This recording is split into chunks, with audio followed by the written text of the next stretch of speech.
I'm Al McFarlane. Welcome to the Conversation with Al McFarlane. I'm glad to be here and glad to have you along as well. Friday, is the Healing Circle, so we'll be joined momentarily by our leader, Dr. BraVada Garrett Akinsanya, the principal at African American Child Wellness Institute. She guides us, leads us in a conversation about health, about being healthy, mind, body, spirit, community, planet. How do we focus on and be intentional in claiming our right to be healthy, our right to heal and be healed? Before we begin, though, I wanted to invite you and ask you to like and share. We're streaming on half a dozen platforms, 2 YouTube platforms, that of the Black Press of America, Black Press USA, and we're streaming on the YouTube platform for Insight News. Also streaming on 3 Facebook platforms, Insight News, Al McFarlane, and Black Press USA. We're streaming on Twitter, and we're streaming on LinkedIn. So you might be connecting with us on any of those platforms. We ask you to like and share, let people know that we're here. But we also ask you to mosey over to the Insight News MN, YouTube Insight News MN channel, and become a subscriber. What happens is that there's no charge, but you help us grow our numbers, and you get notification every time we go live, and we're going to be doing more and more live work in the future. So help us out with that. We also want to mention that we are supported in part by the event coming tomorrow up at UROC. There's a important activity tomorrow at UROC. I think I have it in the chat here. I can tell you about it. And if you're interested in being a homeowner, here's your way. It's called the Open Door, or One Door to the Open Door. And the idea is that you can come to this conference tomorrow and get all you need to put yourself on the path to owning your home. So Build Wealth Minnesota is presenting this tomorrow. It's going to be over at the Regional Acceleration Center, which is 1256 Penn Avenue North. We call it the Thor Building. It's a place that you can check out and get to. Love to have you on there. One Door to Home Ownership Expo, held tomorrow, June 22nd at 1256 Penn. The event is free. You can learn all you need to know about the path to home ownership. The idea is one day coming through one door. That door is over at Build Wealth MN, Build Wealth Minnesota. And today I wanted to also start off differently with sort of acknowledging that we're in Juneteenth. And it's an important time. We'll talk about that over the course of the program. But before I bring in Dr. B, I want to share an essay or an editorial piece that will be appearing in Monday's edition of Insight News. It's a piece written by our frequent contributor. In fact, he may be here later today, James Trice, who heads the Public Policy Institute. And we'll learn more about that as we go. James Trice is the founder and CEO of Public Policy Project, LLC. He's creator of the Environmental Justice Coordinating Council. And a piece he wrote that's published coming up in this Monday's paper. The title of the piece is Promises. He says, after the tragic murder of George Floyd 4 years ago, many promises were made. But the real question is, what promises have we made to ourselves? On May 25th, 2020, George Floyd was murdered by former Minneapolis police officer Derek Chauvin, a horrifying act captured on video by Darnella Frazier, a young African-American woman. Witnessing the life of a Black man being cruelly extinguished by a white police officer was and remains deeply traumatizing. No person with a conscience could watch this without being profoundly affected. Chauvin was convicted of murder and manslaughter, receiving a sentence of over 22 years in prison. Yet, George Floyd's death is not an anomaly. It is a glaring symptom of America's longstanding history of anti-Black violence and hate. This systemic racism has claimed countless Black lives over the centuries and continues to do so. The global protests following George Floyd's murder demanded an end to this pervasive pattern of violence. Elected officials, community leaders, business leaders, and corporations promised to invest in racial justice and equity. Billions of dollars were pledged to support Black causes, programs, and businesses. Corporations vowed to diversify their workforces through diversity, equity, and inclusion (DEI) initiatives. According to a 2021 Washington Post article, corporate America's $50 billion promise. Wow. America's 50 largest public corporations committed nearly $50 billion to address racial inequity since Floyd's murder. So despite these promises, anti-Black police violence and racial disparities remain deeply entrenched in American society. These issues have persisted for centuries and are as American as apple pie. So should we trust the promises? Why shouldn't Black Americans be doubtful? To answer these questions, consider the following reasons for skepticism. Number one, in 2021, the U.S. House of Representatives passed H.R. House Resolution 1280, the George Floyd Justice and Policing Act, to address systemic racism and police brutality against Black and brown communities. However, the bill, not surprisingly, is stalled in the Senate with no sign of moving beyond this point. Number two, according to a 2024 NBC News report titled MAP, Republican lawmakers in more than 30 states have introduced or passed more than 100 bills to either restrict or regulate diversity, equity, and inclusion (DEI) initiatives.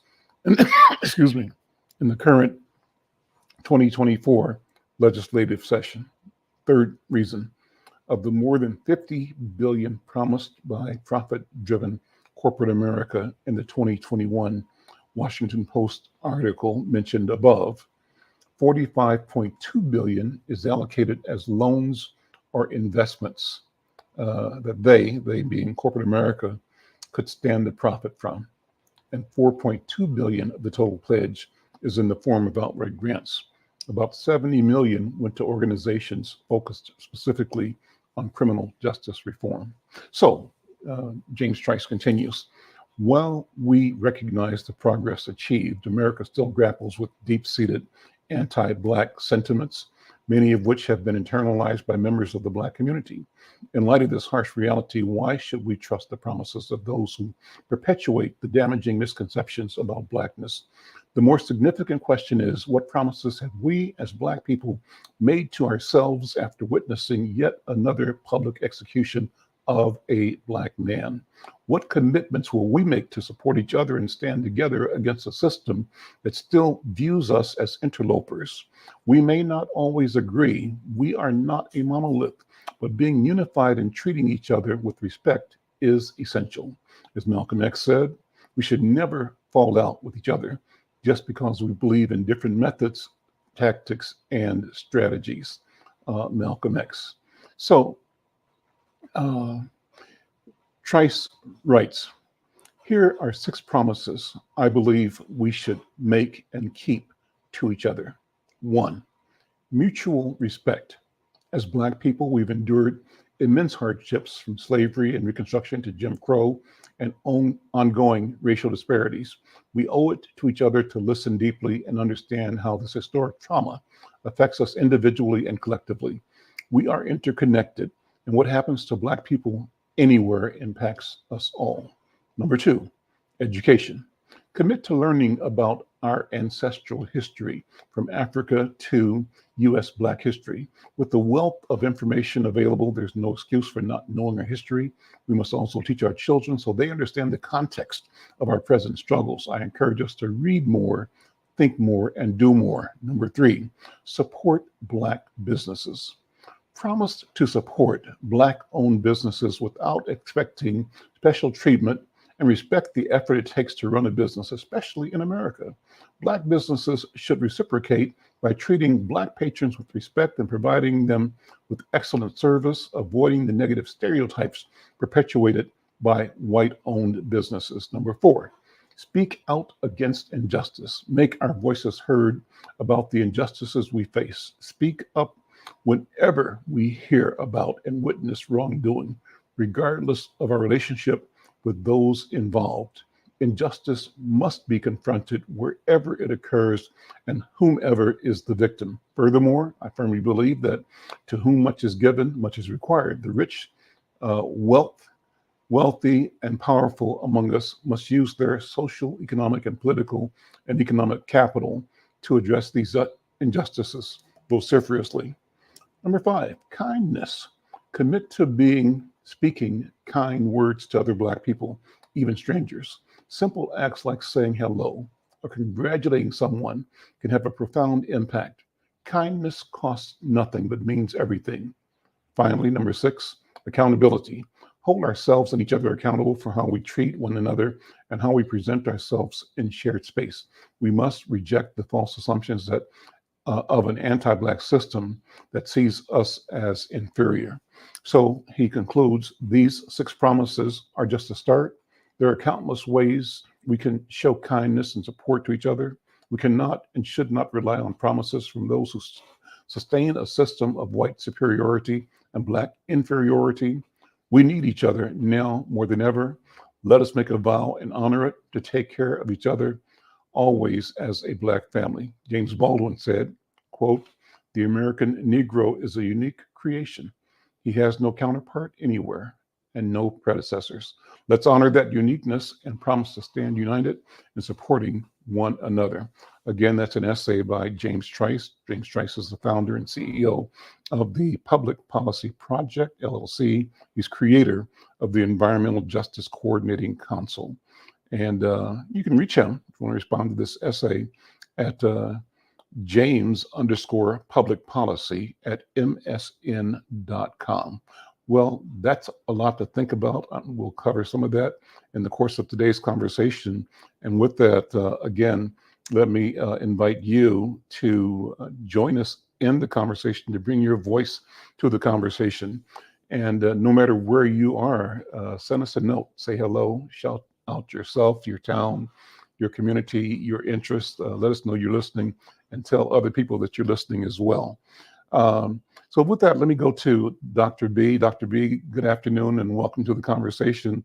And let us also bring in my friend, Jeffrey Robinson, who is here to help us get connected to the event coming tomorrow, the Open Door, One Door project for Build Wealth Minnesota. And let's also bring in the person whose article I just read, James Trice. James, great article.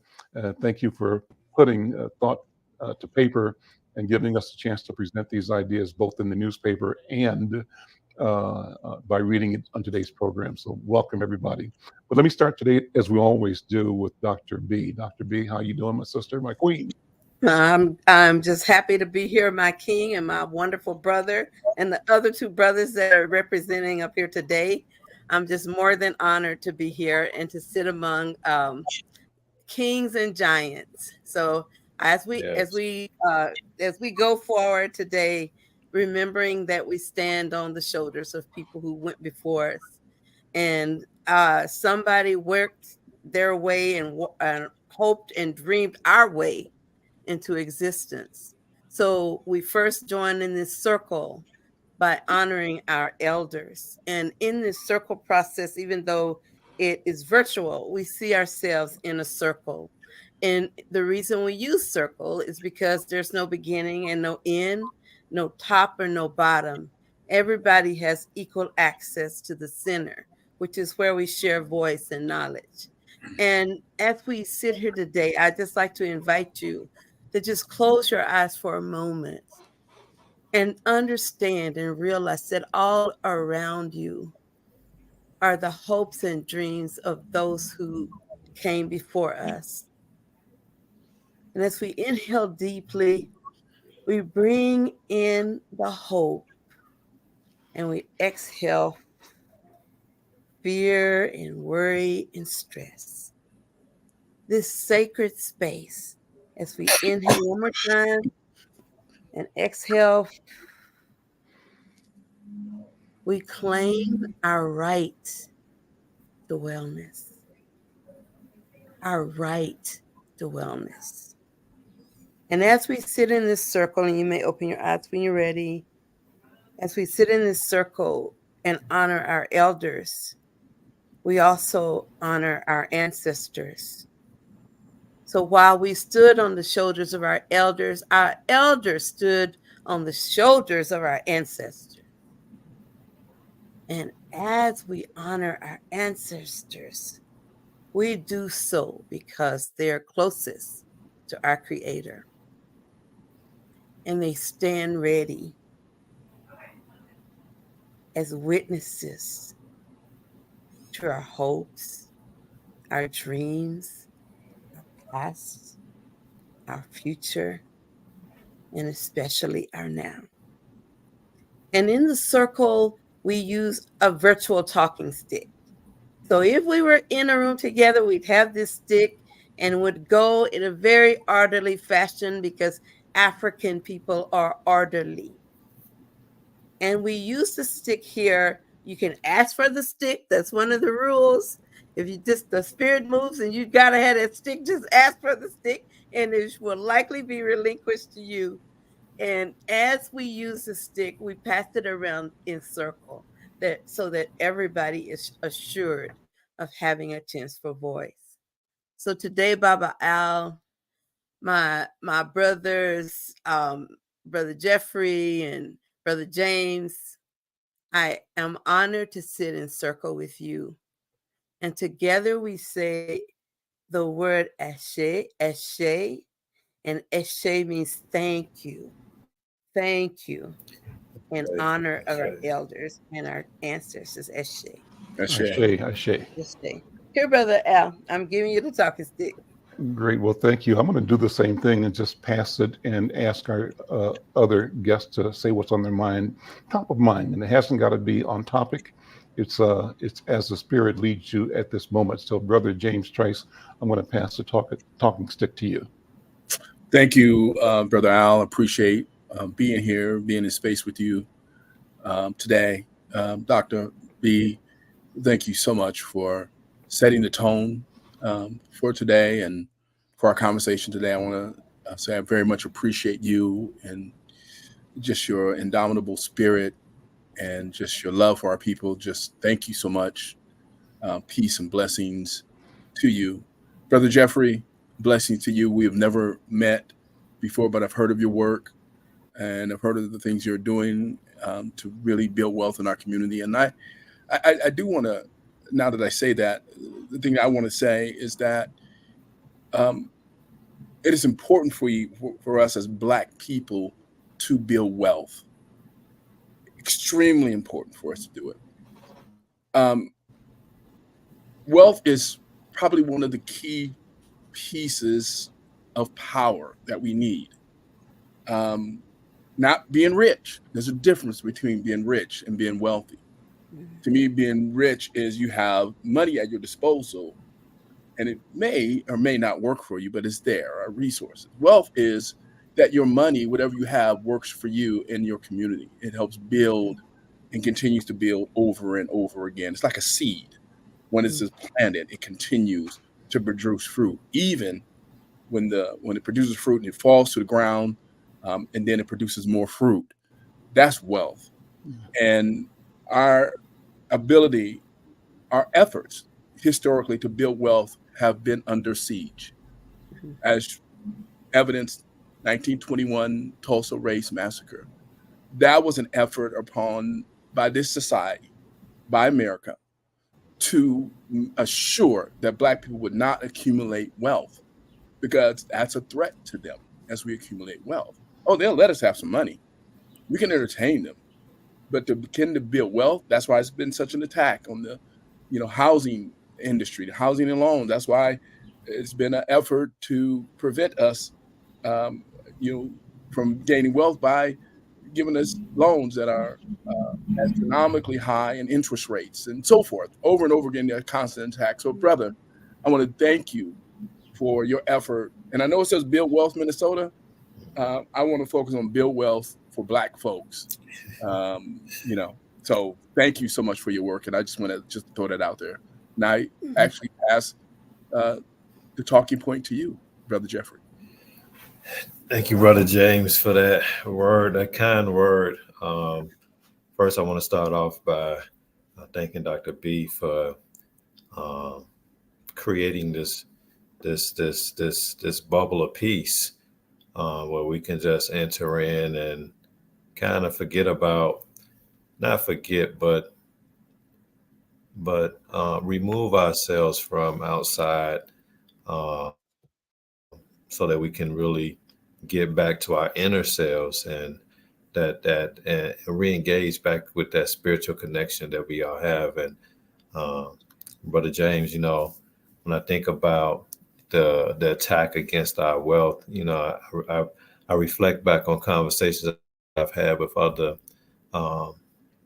family members, and I say family not in the sense of blood, but just relationship. And I just recall just like, telling some of my younger family members, like, if you want to see the remains of Black wealth, you only need to visit the bottom of or the underpassing of a highway in a major city. Because for every highway in every major city where there was once a thriving Black community, you will find the remains of that community. 94 Rondo community, Chicago 9435. No matter where you go, the remains are there. And which is why we're so committed here at Build Wealth Minnesota. We help all families, I want to say that we don't turn away anyone. This is God's work that we're doing, and God don't have restrictions, and so neither do I. And however, when it comes to your point, Brother James, with regards to Black wealth, that's one of the reasons why we started a campaign called 9,000 Equities to close the disparity of Black home ownership here in Minnesota. Because when you look at the Black home ownership rate versus the white home ownership rate, and if you put it in a pie chart, they are identical for the exact opposite reasons. Our home ownership rate is 26% now. Their rental rate is 26%. Our rental rate is 74%. Their home ownership rate. So when you're looking at the pies, if you don't put any numbers there, no graphics, no details, it looks exactly the same with some minor, the numbers are minor differences between the numbers. They're not exact what I just quoted. However, but for the opposite reasons. And it's like, I think there were back in the 60s, they wrote not 60s, I can't remember exactly when, but they wrote, there was a book that was wrote, The Tale of Two Cities, and how polar opposite the communities were treated in relationship to our own personal finances here in the U.S. So, but I thank you, Dr. B, for that introduction, for introducing us into this space, and James for those kind of words. And I turn the talking stick back over to Al. Well, I'm going to come right back to you, Brother Jeffrey, because I want you to take a minute and talk about tomorrow. You've got an important activity that is available to our community and to everyone. Let's talk about that. So, it's interesting that the minute we start getting into position to really purchase homes, there's a change. And I'm not a conspiracy theorist. That's not what I do. However, I am an acknowledger of the fact in reality. And what I can tell you is when the foreclosure crisis happened, you know, we were impacted the most by the foreclosure crisis. And they changed the rules. They said, okay, for those who were foreclosed upon, we're going to lock you out of this mortgage system for the next 7 years. And in the course of the next 7 years, the prices of home ownership had dropped significantly. The interest rates have dropped significantly. Predatory products have been removed from the system, from the community. So all the trappings that led to the foreclosure crisis was removed, and we were removed from position to take advantage of it for 7 years. Mm. For those who were in position to take advantage of it, they changed the rules and said, okay, you can no longer use deferred student loans at 0%. So if the student loans was deferred, they used to use 0 for the payment. Mm-hmm. No, but during the foreclosure crisis, those that were available and able to now take advantage of this new opportunity was some of the most educated of us who were in position to do so. However, you didn't get that education without getting $80,000, $70,000, $90,000 in student loans, and the student loans became predatory because now you got people with who don't even have I don't understand how this is legal. You don't have a college degree, and yet you got $60,000 in student loans. How is that even possible? And you don't even have you don't need to skip a college degree. You don't even have an associate's degree. And so now we get back to this place. The people that lost their homes in foreclosure, they're now in position to get back into home ownership, and guess what happens? The interest rates double. Yeah. They go to 7%. And so tomorrow is about leveling the playing field. That's what it's about. It's about those who in position to now take those who in position to purchase. However, they need some help in order to do it. That's what tomorrow's about. Tomorrow's about anybody who has a dream of owning a home and building wealth for their family. That's what tomorrow's about.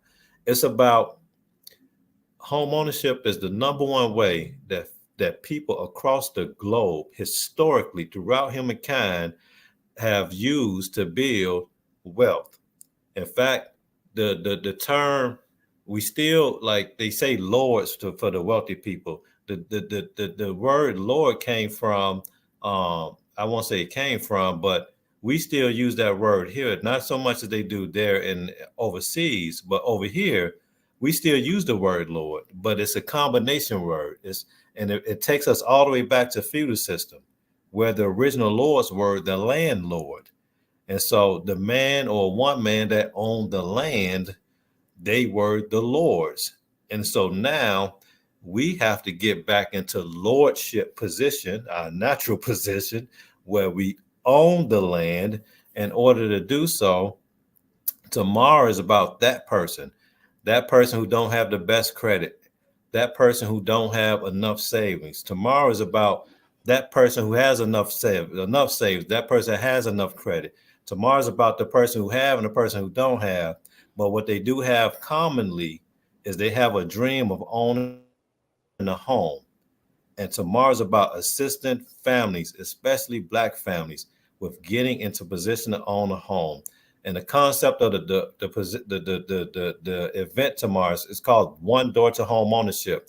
We don't want you having to walk through 9 different doors to figure out the process. We want you to come into one door and find exactly what you need. So if you need a realtor, they'll be there. If you need a lender that has community-based products that we value and that we trust, that we will recommend our family members to, they would be there. If you need down payment assistance, we'll be talking about over $100,000 in down payment assistance that a person might potentially be able to access if they meet the qualifications for it.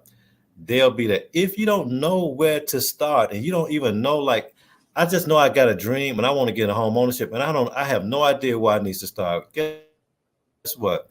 We'll have people there that will be able to do a soft pull on your credit report, give you your FICO credit score so you know exactly what your credit score is, meet with you for 15 minutes, and go through a series of basic questions with you to be able to tell you exactly how far you are from your goal and who you should be contacting or connecting with in that room to be able to continue and to finish and complete your journey.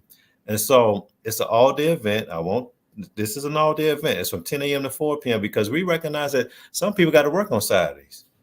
Some people had to work 10 o'clock last night and then get off until 7 o'clock in the morning. So they have like 3 hours before they have to call it quits. We want to be up for them. So the idea of the event is to make sure that you have everything that you need all in one location. And please, please, please, my Black brothers and sisters, I am begging you, and I do sincerely, if you can really, if I hope you can feel it in my voice as the tears are welling up in my eyes, how serious I am when I say we really need you guys to come out, because right now there has never been another. You will not find. I can tell you this: if you think the interest rates are going to go down back to 3%, I want to advise you of something. It took the collapse of the world economy to get the interest rates that high.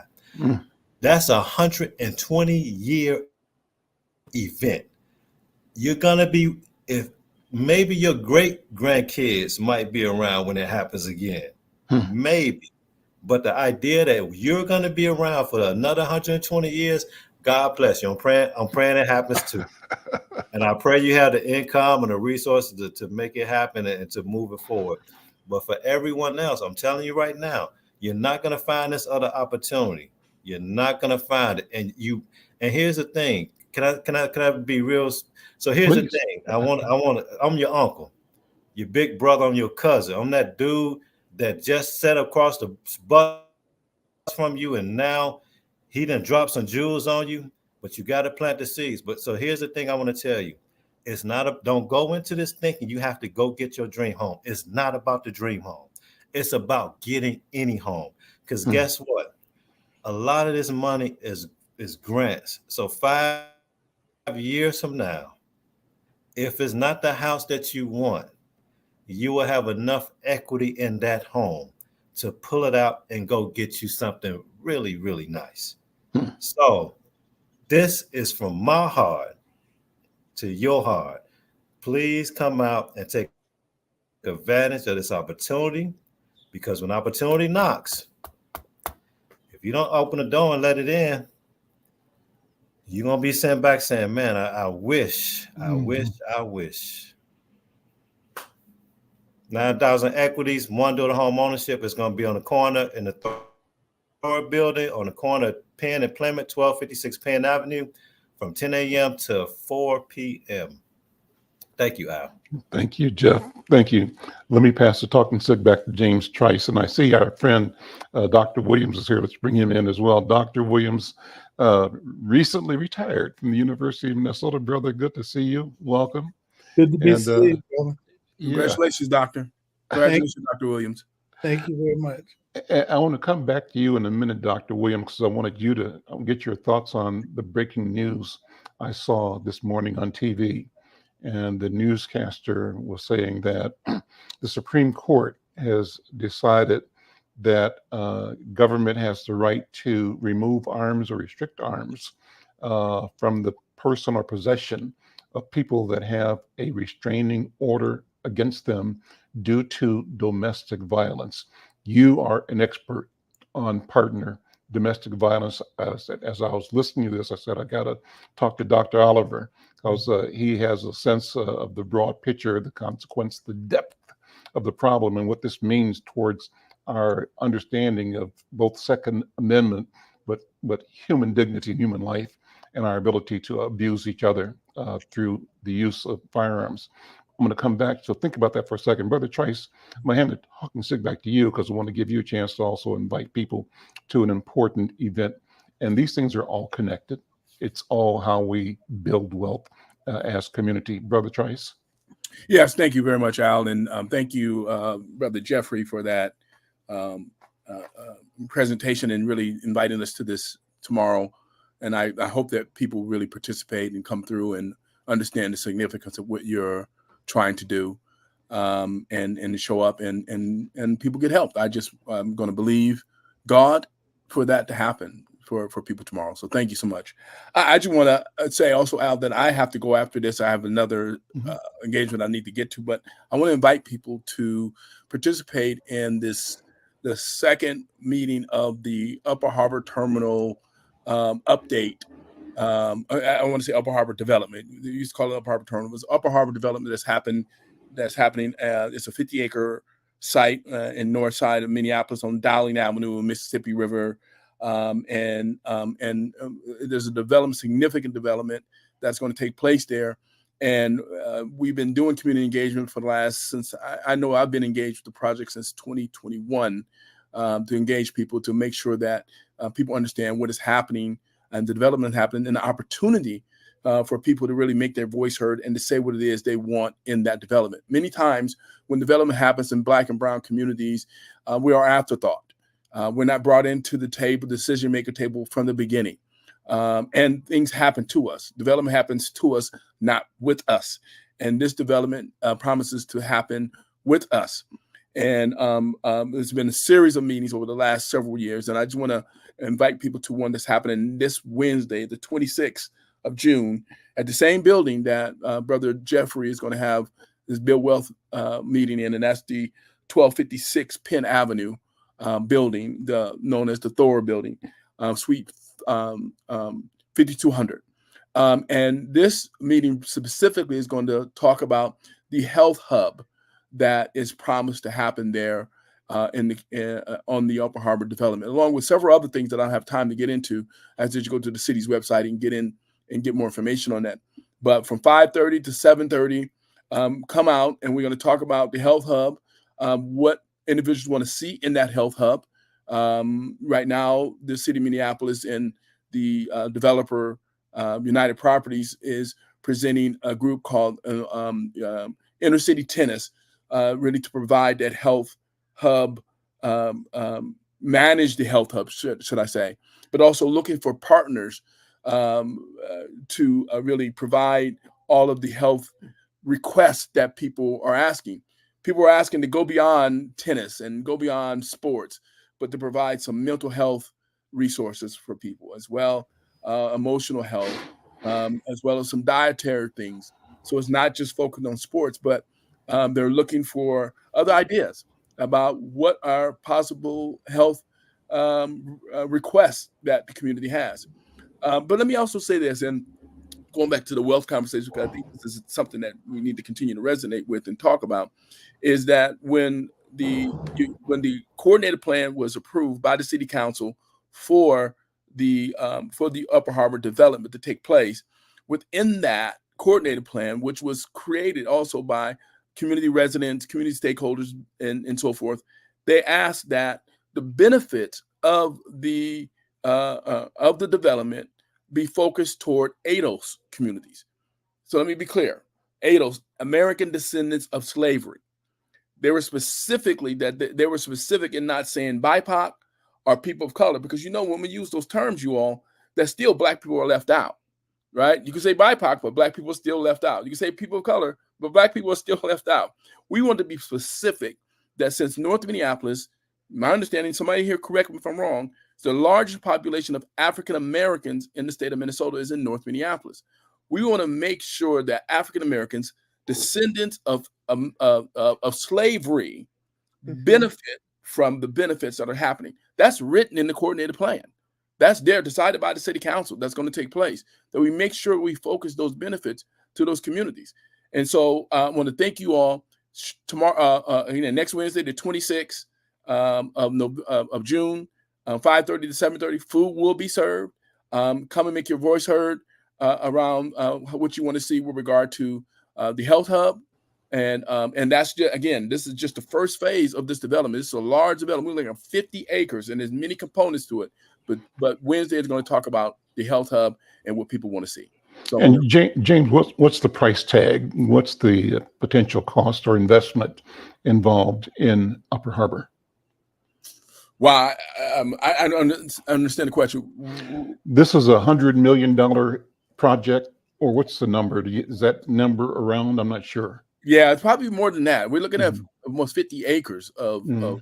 development that's going to take place. And we're looking at entertainment venue that's going to be there, housing that's going to be created there, some job opportunities there, a park space that are there. Again, this health hub that is going to take place. It's a large development, and so I wouldn't want to put out a number there that's not Right. correct, right? But it is. Let me just say this though. It is probably the largest development taking place this far up the Mississippi River that has taken place in years. I think the next, the one before this, the largest development was the Holman development over at Heritage Park was a large, but this is larger than that. This is 50 acres of development that's going to happen in a community that's primarily populated with Black folks, African American people. So we want to make sure that Black folks are at the table when decisions are made about this. That's just the nature of my work, is to make sure that we are at the table when decisions are made around issues that impact our lives. And I want to make sure Black folks get their voice heard on this development. James Trice, thank you. I hope I did justice in the reading of your article, Promises. You did. I was surprised by that. Thank you for doing that. Readers and listeners to get Monday's edition of Insight News, excellent essay, and others that are quite excellent as well. Having us think about the meaning of both Juneteenth, reflecting on George Floyd, and beyond. So, thank you so much, James. And thank you. All righty. Dr. BraVada, did you have? I thought you had a question. Thank you. I did. I have a question and a comment before you get out of here, and that is, I would recommend and like to volunteer as many Black psychologists as possible for you to think about that space and what it means for us as a people to transition into the power of home ownership and the power of what it means to share again. Because we have been what they call deracinated, and that means stripped of our racial sense of self. And when a person undergoes that process for 400 years plus, it's hard to reclaim your own sense of wholeness. And I can tell you right now, you could find a lot of allies to have those conversations as a unique way of moving into and developing our own spaces. So I wanted to put that out there before you go, because you move fast. So I want to get you up. Well, no, thank you very much, Dr. BraVada. I don't know if you know my wife, Dion Trice. She's a therapist as well. Of course. Work, yeah. So you know who she is. But I'm gonna go back, Jeffrey, brother. There is a housing component on the Upper Harbor development that's happening. Several units of housing is going to be created there. Devin George, who has his company, is going to be leading some of that work and creating housing opportunities. I'm talking about home ownership opportunities for Black folks that own a home, low income Black folks that own homes that are right on the Mississippi River. So you can get a river view without paying Lakeshore Drive prices. And y'all know what those prices are. Yes, we do. It's a wonderful, wonderful project. All right, y'all. Blessings to everyone. Thank you again, BraVada. Blessings. Thank you, Brother James. Yeah, thank you, Al. Please. All right. Dr. Oliver, brother, good to see you and welcome. Let me just have you jump in and what's on your mind right now. And you can take it anywhere you want to go. Thank you for being here and congratulations on your retirement. Thank you. Just a lot of gratitude. They did a good job. Serena Wright and Joan Blakey really did a nice job of sending me off. And I was telling both of them that they hadn't done what they did, I would have just walked out the door. That would have been that. But they were very, very kind and thoughtful to host the event the way that they did, and to have as many people show up for the event. And then the people that were on Zoom from across the world that participated, it was just very warm. I haven't heard a bad thing about it from anybody. Yeah, it was very pleasant. And thank you, Dr. BraVada, for your kind words and for that of friends and family and colleagues. It was very nice. So just blessed.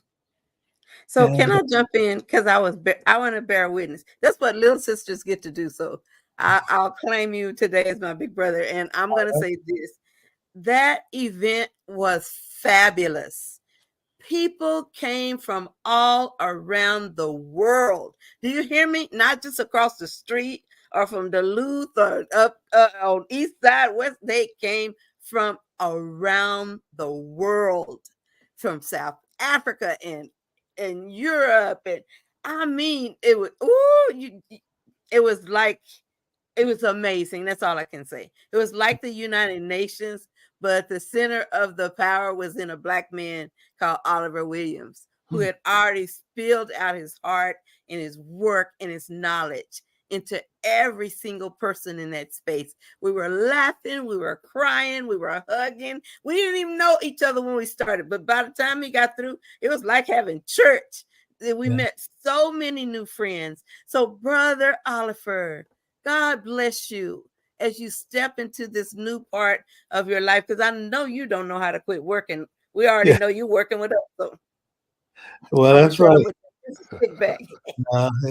been a blessing. Sonia and I are going to go to the Dominican Republic in July to do a presentation.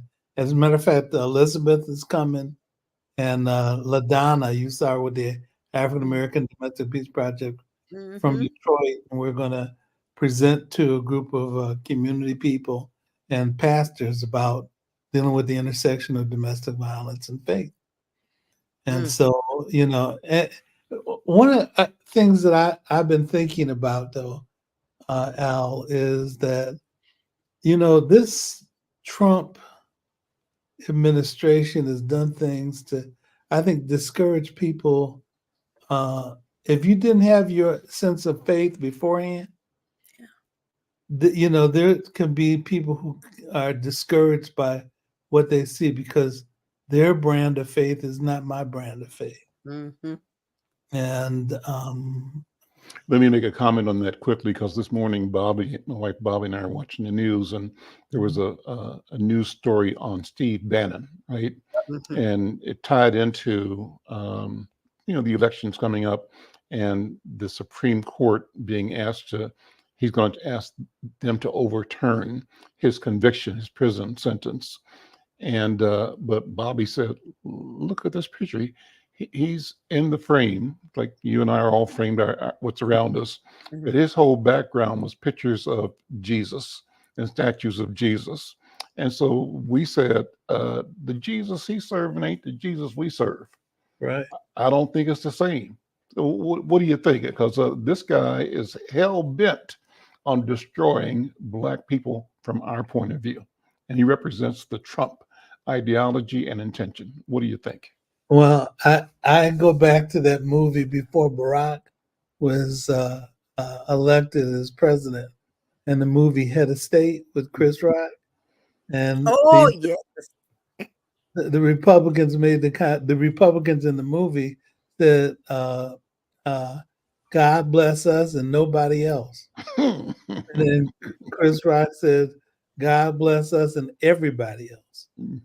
And so the brutality and the selfishness and the exclusion, and also I've been thinking about why they want to deny histories of people that exist.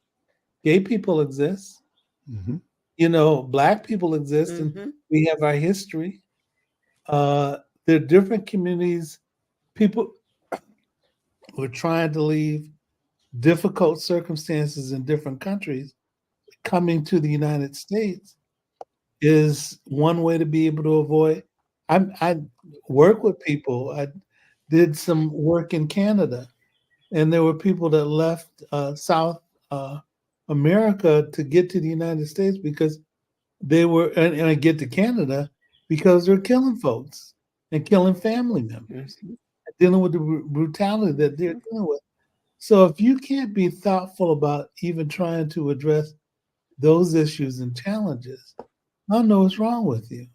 And what he did with families, breaking families up as an effort to discourage people to come to the United States, there's got to be better ways to be able to handle the circumstances and not just to be brutal. And that's not the God I know. And so, those are things that I've thought about. But I also, your questions with regard to weapons, that's not a new question. It's something that people have been thinking about over a period of time. And one of the challenges with it has been that, they didn't want to have have basically people having their weapons taken because there have been policemen who've had encounters with around domestic violence with weapons. And it became a challenge associated with them because they might be out of a job if the light shone on them in terms of their violence. But Is there a prevalence of domestic violence in that profession? This is news to me. Oh, yeah. Yeah. I mean, police among other groups of people and using weapons is something that has taken place. And that could theoretically apply to soldiers as well, right? Because there's probably a lot of domestic violence in the military, I'm presuming. I don't know that, but... No, I've done training for the military, and yes, there is prevalence of domestic violence in the military. And they actually had a commission that would talk about how to respond to the issue of domestic violence. I even know people who were put out of the military because of their violence towards their partners. So yeah, it's something that people have to be thoughtful about, and from officers to enlisted men. So yeah, there are challenges in how to respond to people who are victims, whether they're married to the person and in another country, as well as if they're within the United States. So yeah, there are a lot of challenges.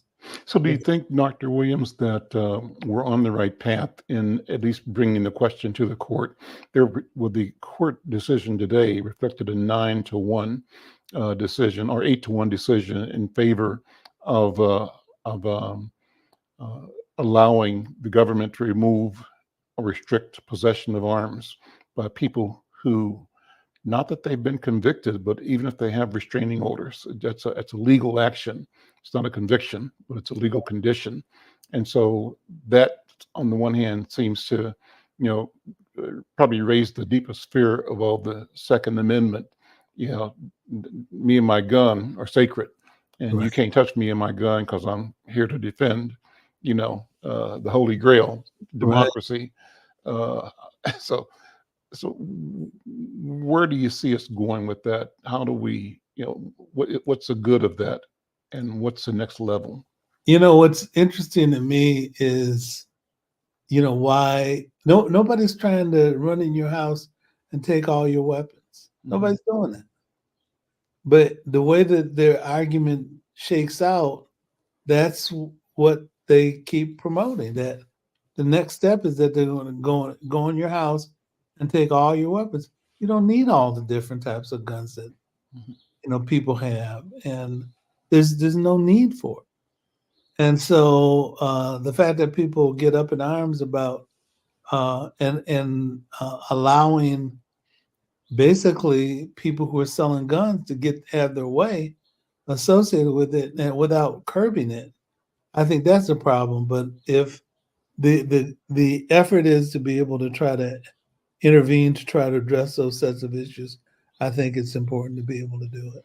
So Jeffrey, let me stretch this conversation a little bit. I'm trying to see, I'm closing my eyes and looking sort of through my mind's eye, and what's the relationship between this penchant and passion for gun ownership. Gun ownership is also proxy for equity ownership, having something to defend. Gun ownership is a reflection of this idea that there's a sovereign commitment and obligation to defend that which is important, which is the land. And the land is the house, the personal property. It's the capacity to operate with authority in our society. The Constitution favored and sort of created to protect landowners and property owners, and that expanded over years through amendments. So there's this track of guns, equity, power, control, and you described a system that at the same time denied those same opportunities for people that look like me and you, Black people in particular, the descendants of the enslaved Africans. And so, how do we make sense of this? I mean, how do we understand where we're operating within, but also be clear on what we must do, both individually, as families and community, collectively, to move towards the creation and maintenance of wealth. Wealth being, I think, as James described it, the ability to be regenerative. Something matures, and its seeds grow again, and they mature, and those seeds grow again. All of it, accumulation of a wealth that's not just richness, but it's different. Jeffrey, what do you think? So just speaking on it from a personal standpoint, I've been a homeowner now since me and my wife purchased our home back in 2024. So we're coming up on 20 years of home ownership. And it wasn't until COVID that I actually felt compelled to go buy myself a weapon for our house, because I bought into some of the hysteria at that time. And the hysteria was due to me going into a gun shop and them handing me a card saying to come back in 3 hours and we'll be able to meet with you, because it was that many people that was in that particular gun shop buying every piece of weapon that they could get their hands on. The minute I got that weapon and put it inside my house, I was uncomfortable. Not uncomfortable because I've never been with a gun before. I grew up in one of the most violent neighborhoods in Chicago, Illinois, and we had guns all over the house for protection. And the idea that because in my neighborhood, so it was kind of crazy. However, when you think about, and I had to go to the gun range to learn how to use the gun, because that ain't what I did. And, that became even more uncomfortable for me because I was practicing killing another person. You're not going to the gun range to shoot at a target. You're going to the gun range to practice killing another person. And so I'm conflicted, right? Not conflicted because I don't believe a person should be able to protect what they keep. I'm conflicted because I don't own anything. It's my home, right? But I don't own that home. That's God's home.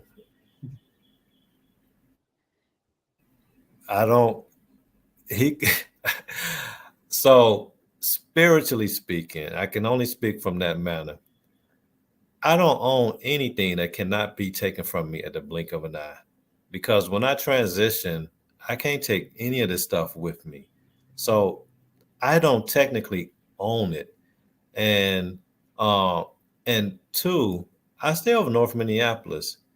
Not one time have we ever worried about anybody ever breaking into our house. Not one time have we had anything stolen. I've left my keys in the ignition of my car at times.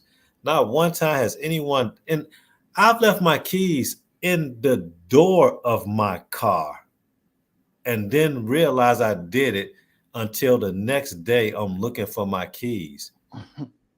So I get what people are talking about with regards to wanting to protect. But here's what I'm going to say about that.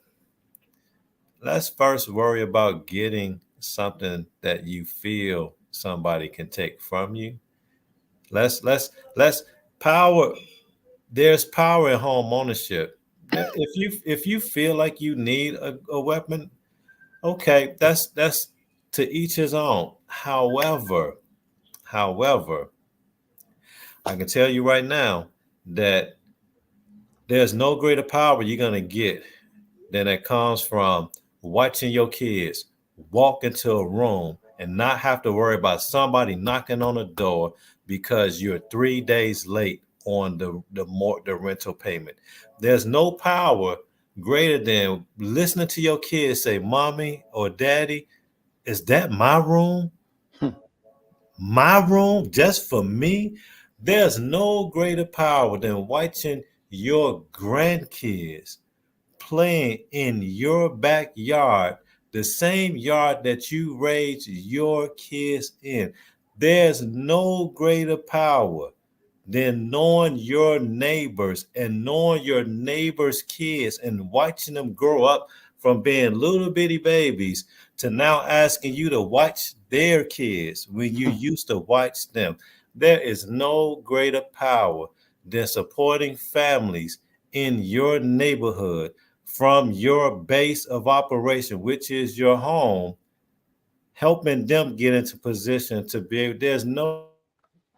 So I totally get where people create artificial things to make them feel powerful, but truly, Al, if we're going to be talking about wealth, if we're going to be talking about well-being, if we're going to be talking about true power, then let's talk about owning everything that we set our foot on. Because you don't need guns to be powerful. I think I'm going to let that be the mic drop. We're a little bit over time, but this is well said, Brother Jeffrey. Thank you so much. Thank Thank you. Dr. Oliver, Dr. B, thank you both so much. I'm Al Woo! McFarlane. We'll see you next time. Thank you. Bye. Thank you, Al. Bye.